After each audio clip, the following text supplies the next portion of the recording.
Alors, le premier point avec M. Servat, en fait, bon, c'est très délicat comme sujet, la réintégration du personnel soignant, mais on ne peut pas ne pas en parler. Donc, en fait, il y avait une niche parlementaire. Donc, une niche parlementaire, c'est un espace qui est réservé où les parlementaires débattent autour d'un texte. Donc, on va partager avec vous ce sur quoi ils devaient discuter. Alors, où est-ce que c'est? Voilà, c'est ça. Donc, c'est vrai que de loin, on pouvait penser que c'était quelque chose qui concernait uniquement les Outre-mer, mais en fait, non. En fait, c'est une proposition de loi qui a été déposée par la France Insoumise. Et cette proposition de loi, elle portait sur la réintégration du personnel des établissements de santé et de secours non vaccinés grâce à un protocole sanitaire renforcé.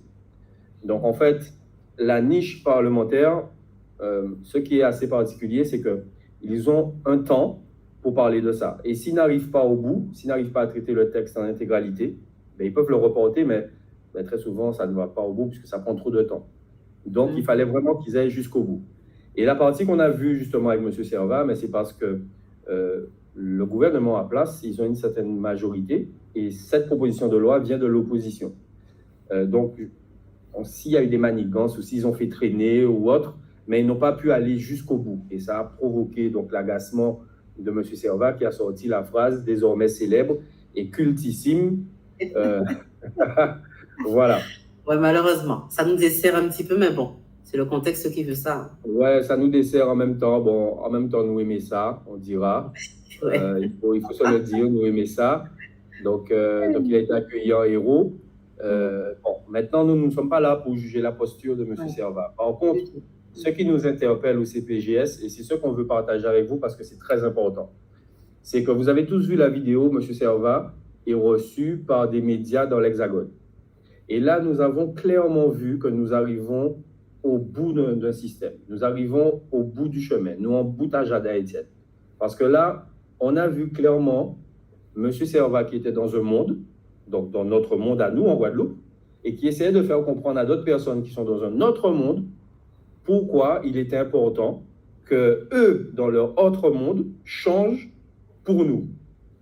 Parce qu'on tient à rappeler que tout ce qui se décide là-bas s'applique de fait chez nous. C'est ça. Donc, ça, il faut bien le comprendre du fait de notre statut.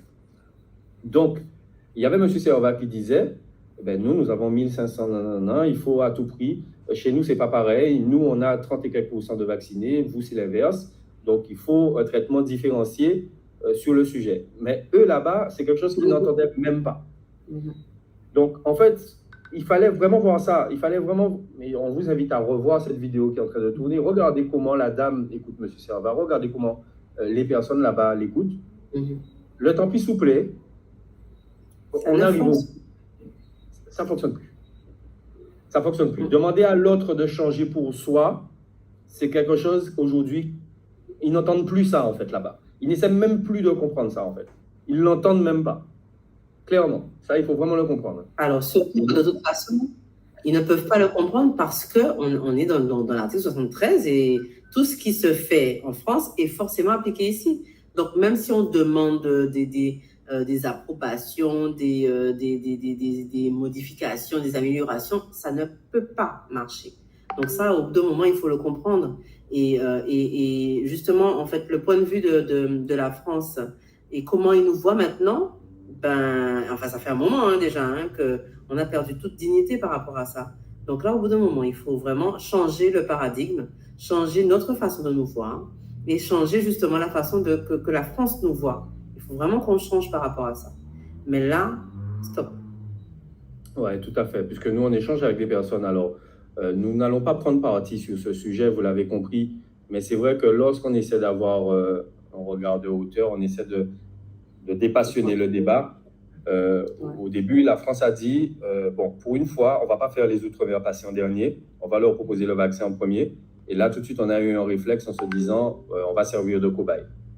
À l'inverse, la France se dit, si on s'était servi nous d'abord et eux après, ils auraient dit, on est toujours en retard. En fait, c'est-à-dire que du point de vue de la France, et ça, il faut l'entendre, il faut le comprendre, de l'autre côté de l'océan, ils se disent quoi? Ils se disent que, en fait, nous, Bajan, ça nous voulait, quoi. Ouais, nous toujours pas bien, en fait.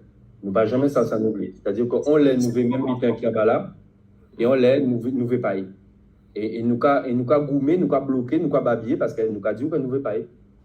Donc en fait, et là, je lance vraiment un message de soutien à tous les soignants qui ne travaillent pas depuis plus d'1 an.